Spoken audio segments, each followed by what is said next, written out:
Hello future doctor, তোমাদের মধ্যে অনেকে কমেন্ট করেছো যে দাদা ওয়েস্ট বেঙ্গলে কি স্পেশাল স্টে ভ্যাকান্সি রাউন্ড কি হবে, সেটাই আজকে এই ভিডিওতে বলবো। এবং স্পেশাল স্টে ভ্যাকান্সি যদি রাউন্ড হয় কোন কোন কলেজ পার্টিসিপেট করবে, এবং তার পাশাপাশি স্পেশাল স্টে ভ্যাকান্সি রাউন্ড করতে গেলে কি কি রুলস অ্যান্ড রেগুলেশন রয়েছে, সমস্ত কিছু ডিটেলসে আলোচনা করব আজকের এই ভিডিওতে। তাই অবশ্যই ভিডিওটি সম্পূর্ণ দেখার অনুরোধ রইল, এবং চ্যানেলে যদি নতুন হয়ে থাকো অবশ্যই চ্যানেলটিকে সাবস্ক্রাইব করে দিও। তোমরা সকলে জানো যে আমাদের ওয়েস্ট বেঙ্গলে কিন্তু স্টে রাউন্ড যে ভ্যাকান্সিটা সেটা কিন্তু অলরেডি শেষ হয়ে গেছে। এখন হচ্ছে স্পেশাল স্টে ভ্যাকান্সি রাউন্ড, যদি হয় হতেও পারে আবার নাও হতে পারে। তোমরা যদি 2024 সাল যদি দেখো, 2024 সালে কিন্তু স্পেশাল স্টে ভ্যাকান্সি রাউন্ডটা কিন্তু হয়েছিল। ওকে, এই স্পেশাল স্টে ভ্যাকান্সি রাউন্ডটা কখন হয়ে থাকে, যখন ধরো আমাদের স্টে ভ্যাকান্সি রাউন্ডটা কমপ্লিট হয়ে গেল। কমপ্লিট হয়ে যাওয়ার পরে যে সমস্ত কলেজগুলো পার্টিসিপেট করে কাউন্সিলিংয়ে, সেই কলেজগুলোতে যদি কোনো সিট ফাঁকা থেকে থাকে, সেটা গভর্নমেন্ট কলেজও হতে পারে, সেটা প্রাইভেট মেডিকেল কলেজও হতে পারে। তো যদি ফাঁকা থাকে তখন কিন্তু স্পেশাল স্টে ভ্যাকান্সি রাউন্ডটা হয়ে থাকে। এবং এই যে কলেজগুলো রয়েছে আমাদের ওয়েস্ট বেঙ্গলে, দু একটা করে কিন্তু সিট ফাঁকা থাকে, সেটা কিন্তু ভর্তি হয় না। সেই সময় কিন্তু সেই কলেজগুলো পার্টিসিপেট করে স্পেশাল স্টে ভ্যাকান্সি রাউন্ডে। আগে কি হতো, 2024 সালের আগে কি হতো, যদি স্পেশাল স্টে ভ্যাকান্সি রাউন্ড যদি হতো, সেক্ষেত্রে কলেজের ওপর পুরো দায়িত্ব দিয়ে দিত WBMCC বা MCC বলো। ওকে, যে অল ইন্ডিয়ার ক্ষেত্রে MCC এবং স্টেটের ক্ষেত্রে WBMCC।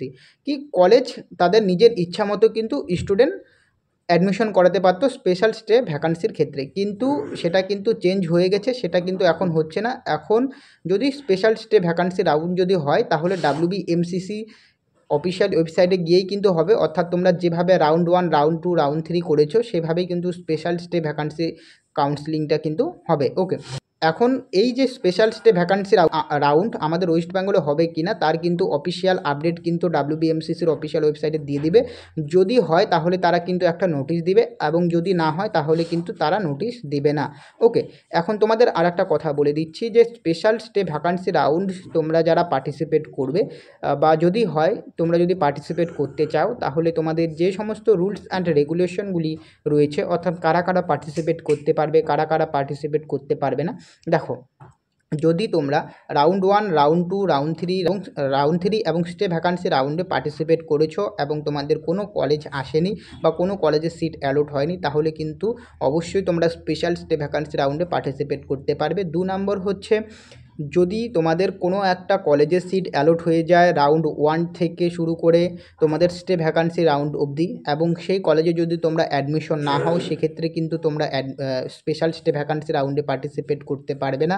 এবং এই যে স্পেশাল স্টে ভ্যাকান্সি রাউন্ডে কিন্তু তোমরা ফ্রেশ রেজিস্ট্রেশন করতে পারবে না। তোমরা যারা আগে থেকেই অলরেডি রেজিস্টার্ড রয়েছো, তোমরাই কিন্তু শুধুমাত্র স্পেশাল স্টে ভ্যাকান্সি রাউন্ডে পার্টিসিপেট করতে পারবে।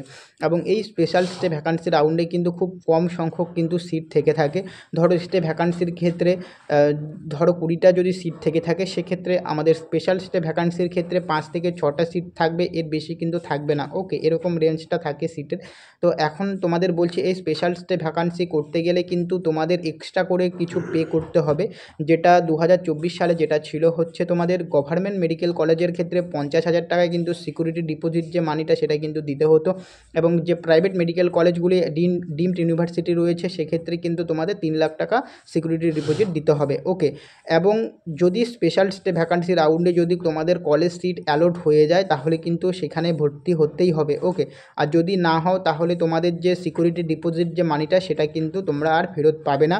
এখন এই যে 2025 সালে যদি স্পেশাল স্টে ভ্যাকান্সি যদি রাউন্ড হয়ে থাকে, সেক্ষেত্রে কিন্তু তোমাদের যে ফি স্ট্রাকচার বলতে যে সিকিউরিটি ডিপোজিট মানিটা, সেটা কিন্তু কমতেও পারে, বাড়তেও পারে, এবং সেটা ডিপেন্ড করছে, সেটা হচ্ছে কাউন্সিলিংয়ের উপর। ওকে, এখন আর একটা কথা বলছি, এই যে স্পেশাল স্টে ভ্যাকান্সি রাউন্ডটা রয়েছে, এই স্পেশাল স্টে ভ্যাকান্সি রাউন্ডে তোমরা যারা পার্টিসিপেট করবে, চয়েস ফিলিং করবে, অবশ্যই কিন্তু ভালোভাবে করবে।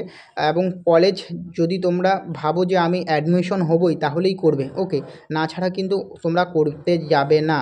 কারণ যদি তোমরা স্পেশাল স্টে ভ্যাকান্সি রাউন্ড করার পরে কোনো একটা কলেজে যদি সিট অ্যালট হয়ে যায়, যদি তোমরা অ্যাডমিশন যদি না হও তারপর, তাহলে কিন্তু তোমাদের যে সিকিউরিটি ডিপোজিট মানিটা সেটা কিন্তু ফিরে পাবে না, সেই কারণে কিন্তু অবশ্যই ভেবেচিন্তে করবে। ওকে, তো এই ইনফরমেশন আপডেটটা কিন্তু তোমাদের দেওয়ার ছিল। যদি স্পেশাল স্টে ভ্যাকান্সি রাউন্ড হয়ে থাকে বা নোটিশ বের হয় তাহলে আমি তোমাদের অবশ্যই ভিডিওর মাধ্যমে জানিয়ে দেবো। ওকে, তো আজকের ভিডিওটি এখানেই শেষ করছি, দেখা হচ্ছে পরের ভিডিওতে। এবং তোমরা যারা যারা এখনও অবধি টেলিগ্রাম গ্রুপে জয়েন্ট হওনি অবশ্যই টেলিগ্রাম গ্রুপে জয়েন্ট হয়ে যাবে, কারণ সেখানেই কিন্তু আমি প্রথম আপডেট দিয়ে থাকি। তো দেখা হচ্ছে পরের ভিডিওতে।